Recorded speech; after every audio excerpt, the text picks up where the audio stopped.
Bonjour, donc un petit tuto pour vous expliquer comment on résout le cas marinière, hein, un calcul de complet très classique avec le tableau de répartition des charges indirectes et puis après tous les éléments permettant d'arriver jusqu'au résultat analytique des ventes de marinières enfants, parce qu'on va travailler sur les marinières enfants en fait. Voilà. Donc premièrement on doit retrouver le nombre d'unités d'œuvre donc des différents centres d'analyse qui sont dans le tableau de répartition afin de pouvoir répartir les charges indirectes. Pour le centre d'approvisionnement, c'était déjà donné, donc pas de souci, hein, il y avait 28 000 euros à répartir, on répartissait en fonction du 100 mètres achetés. Et comment on a trouvé 140 ici? Eh bien en fait, on a 14 000 mètres de tissu acheté, donc 14 000 divisé par l'unité d'œuvre qui est 100 mètres de tissu acheté, ça correspondait à 140 100 mètres de tissu acheté. Et pour trouver le coût d'unité d'œuvre, on faisait 28 000 divisé par 140 et on tombait sur 200. Pour le centre montage, la répartition se faisait en fonction des heures de main-d'œuvre directe. Et dans le sujet, eh bien, on voit que la fabrication nécessite 2800 heures pour les marinières adultes et 1200 heures pour les marinières enfants. Donc en tout, ça correspond à 4000 heures. 4000 heures, donc on note 4000 ici, et pour trouver le coût d'unité d'œuvre, eh ben on fait 92 800 divisé par 4000, et on tombe sur un coût d'unité d'œuvre à 23,20. Le centre finition se répartit en fonction du nombre de marinières finies, c'est-à-dire le nombre de marinières qui sont fabriquées. Dans l'énoncé, elles sont notées ici, 3600 pour les adultes et 2100 pour les enfants. Ça correspond à un total de 5700. Et le coût d'unité d'œuvre, encore une fois, on fait total de répartition secondaire divisé par nombre d'unités d'œuvre, ça correspondait à 7,50 €. Le centre de distribution se répartit en fonction de 100 € de vente. Donc là, il faut pouvoir repérer les ventes. On vous dit dans le sujet que les ventes vont être de 4000 marinières adultes à 230 € et 2000 marinières enfants à 150 €. Donc conclusion pour trouver le chiffre d'affaires, eh bien, il fallait dans un premier temps donc déterminer les marinières adultes, 4000 fois 230, donc les marinières adultes, il y en avait pour 920 000 €, et puis pour les marinières enfants, il y avait 2000 fois 150 €, ça faisait 300 000 €, donc plus 920 000 €, le total faisait 1 220 000 €, ça sera le montant du chiffre d'affaires. Et comme on répartit en fonction de 100 € de vente, il faut diviser ce chiffre d'affaires par 100 pour trouver le nombre d'unités d'œuvre. Et le nombre d'unités d'œuvre est donc de 12 200. Et ce 12 200 apparaît ici. Conclusion, le coût de l'unité d'œuvre, voilà, c'était 137 860 divisé par 12 200, ce qui correspondait à un coût d'unité d'œuvre de 11,30 €. Enfin, le centre administration et financement se répartissent en fonction des marinières vendues. Donc là, c'est assez simple. Il faut retrouver le nombre de ventes de marinières adultes et enfants. En tout, il y en avait pour 4 et 2000, ça fait 6000. Et donc ici, le coût d'unité d'œuvre, c'est 132 000 divisé par 6000, ce qui correspondait à 22 €. Voilà, on a terminé avec, pour compléter le tableau de répartition des charges indirectes. Donc maintenant, on va pouvoir calculer le coût d'achat du tissu. Donc pour ça, il faut reprendre un petit peu les éléments de l'énoncé. Donc on a acheté 14 000 mètres carrés à 28 €, c'est dans l'énoncé, hein. Donc le prix d'achat, ça correspond à 14 fois 28. Mais on n'oublie pas de prendre en compte les charges indirectes d'approvisionnement qui se répartissent en fonction du nombre de mètres carrés achetés sur une base de 100. Donc on reprend le 140 avec un coût d'unité d'œuvre qui est de 200. Et donc ça correspond à 140 fois 200. Conclusion, le coût d'achat total est de 392 000 plus 28 000, ce qui fait 420 000 pour 14 000 mètres carrés de tissu acheté, ce qui correspond à 420 000 divisé par 14 000 à 30 €. Ça veut dire qu'en fait, 1 mètre carré de tissu acheté correspond à 30 €. Correspond à 30 €.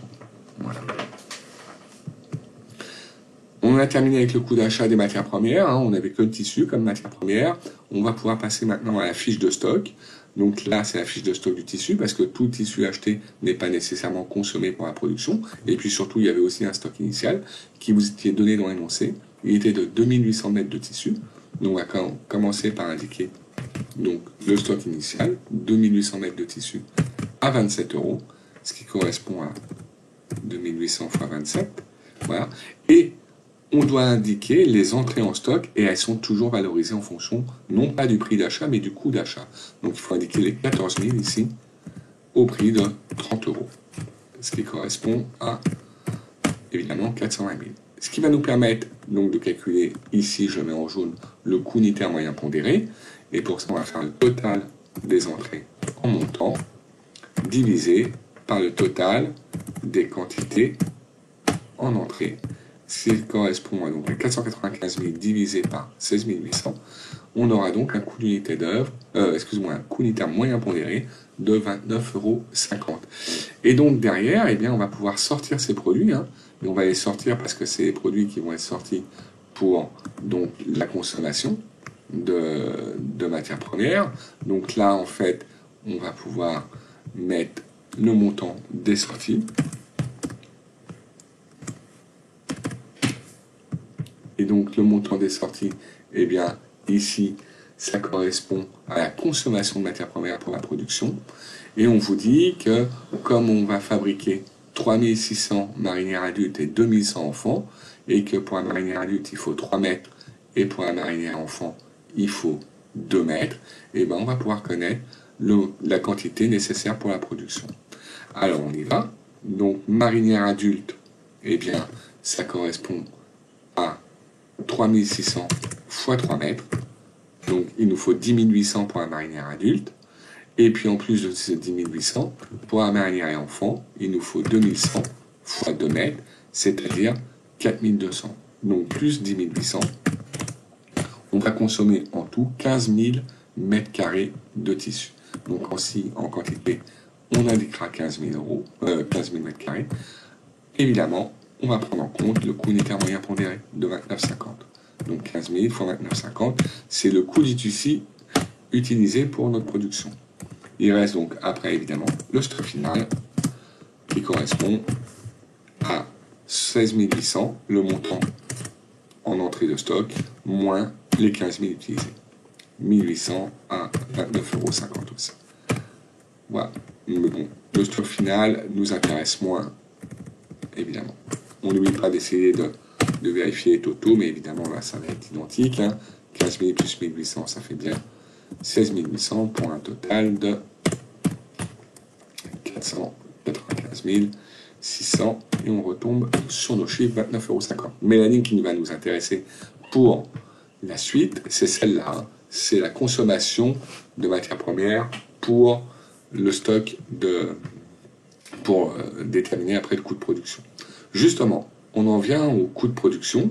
Et le coût de production, en fait, il est lié non seulement toujours à l'élément d'avant, donc à la consommation de tissu, voilà, sauf qu'attention, on ne fait que le coût de production uniquement maintenant, parce que c'est ça qui nous intéresse, des marinières enfants. Donc, la consommation de marinières enfants, je vous rappelle, nous fabriquons 2100 marinières enfants et nous utilisons à chaque fois 2 mètres de tissu. Donc, la consommation de tissu pour les marinières, c'est 4200. Valorisé au coût unitaire moyen pondéré, 29,50, ça correspond à 4200 fois 29,50 à 123 900. Je vais vous mettre ici un format euro, ça sera plus intelligent. Après, je vous rappelle qu'on travaille, et je vais vous noter ici, uniquement sur la marinière enfant, et pas sur l'adulte. Donc, derrière, on a la main-d'œuvre directe uniquement pour un marinière enfant. Elle vous est précisée ici. Pour un marinière enfant, on a consommé 1200 heures, et l'heure de main-d'œuvre coûte 66 €. Donc ici, on va indiquer 1200 heures à 66 €, ce qui va nous permettre d'avoir, voilà, le coût de la main-d'œuvre pour fabriquer nos marinières enfants. Après, on va récupérer les éléments provenant des charges indirectes des ateliers de production, c'est-à-dire montage et finition. Donc pour montage, on répartit en fonction des heures de main-d'œuvre. On vient de déterminer. On a utilisé 1200 heures de main-d'œuvre. Et en prix unitaire, on met évidemment le coût d'unité d'œuvre du centre, c'est-à-dire 23,20. Ce qui va nous donner 1200 fois 23,20. Voilà. Et la finition se répartit en fonction des marinières finies.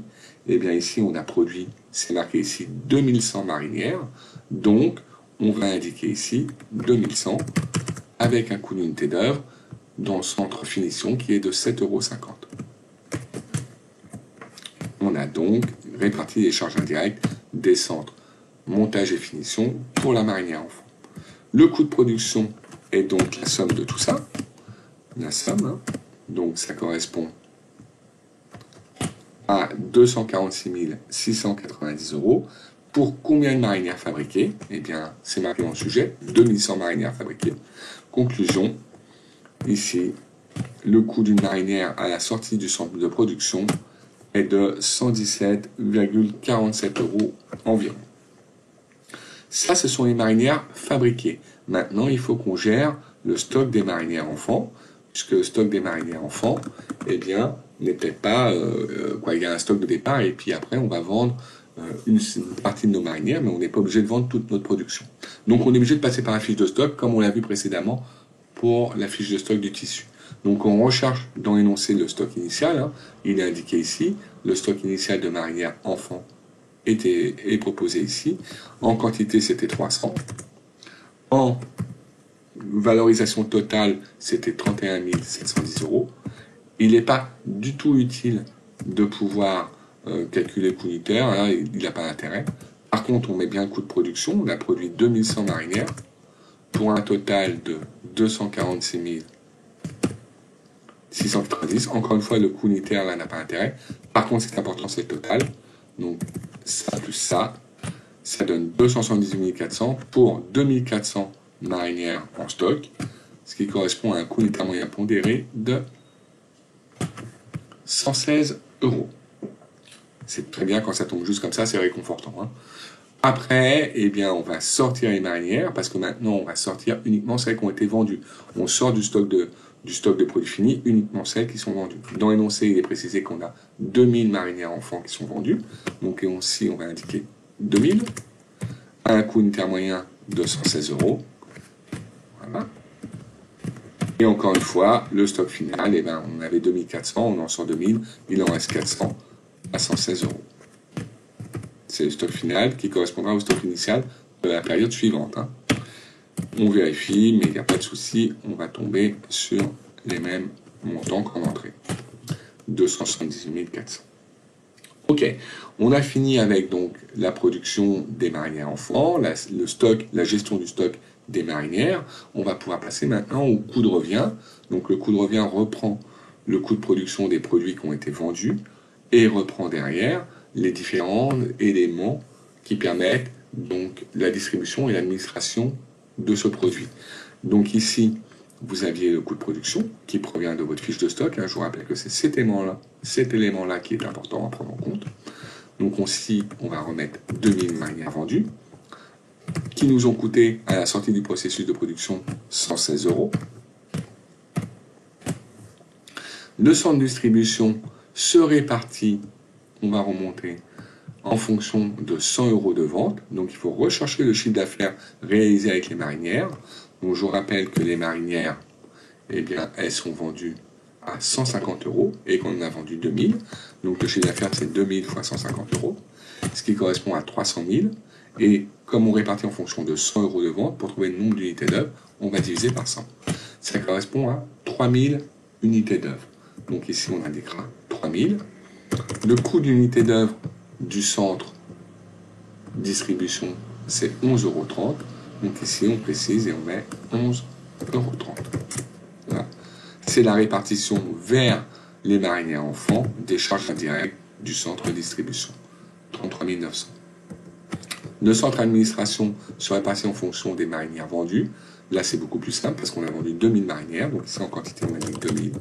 Et puis, ici, on regarde le coût d'une unité d'œuvre. C'était 22 €. Donc, on indique ici 22 €. Voilà. On va bientôt terminer parce qu'on va pouvoir déterminer le coût de revient. Donc, on additionne le coût de production plus les charges de distribution et d'administration qui interviennent après la production. Donc, conclusion, le coût de production total, le coût de revient, excusez-moi, total, est de 309 900. Pour combien de marinières vendues? 2000. Donc, le coût de revient d'une marinière à la sortie, juste avant la vente, va être de 154,95. c'est ça qui est important, hein, parce qu'on va le comparer au chiffre d'affaires, et on se rend compte tout de suite que sur les marinières, on va perdre de l'argent, parce que dans l'énoncé, il est bien noté que la marinière enfant est valorisée 150 euros. Donc, on va quand même le vérifier par le calcul. On va mettre ici le chiffre d'affaires. 2000 marinières vendues à 150 euros, ce qui correspond à 300 000. Ici, on va mettre le coût de revient provenant de l'étape précédente, c'est-à-dire 2000 marinières à 154,95 euros, ce qui fait 309 900 évidemment. Et donc, vous voyez bien que le chiffre d'affaires est moins important que le coût de revient. Donc, conclusion, nous sommes en perte de 9 900 pour une distribution, une vente de 2000 marinières. C'est-à-dire qu'à chaque fois que l'on vend une marinière, nous avons une perte de 4,95 euros. Donc pour l'instant, si on reste sur cette analyse-là, eh bien la marinière enfant n'est pas rentable pour l'entreprise, en tout cas sur ce mois de septembre. Après, vous le savez très bien, la méthode du coût complet est un peu subjective au niveau de la répartition des charges indirectes. Peut-être que si on avait changé le mode de répartition de nos charges indirectes, eh bien, ça aurait permis peut-être à cette marinière enfant d'être rentable. Mais ça, il aurait fallu qu'on ait d'autres méthodes, d'autres moyens de répartition pour pouvoir comparer. Voilà. Voilà donc pour l'explication de la correction de l'exercice marinière. J'espère que ça vous a rappelé quelques souvenirs par rapport à l'année dernière. Et je vous souhaite bon courage pour la suite. Merci. Au revoir.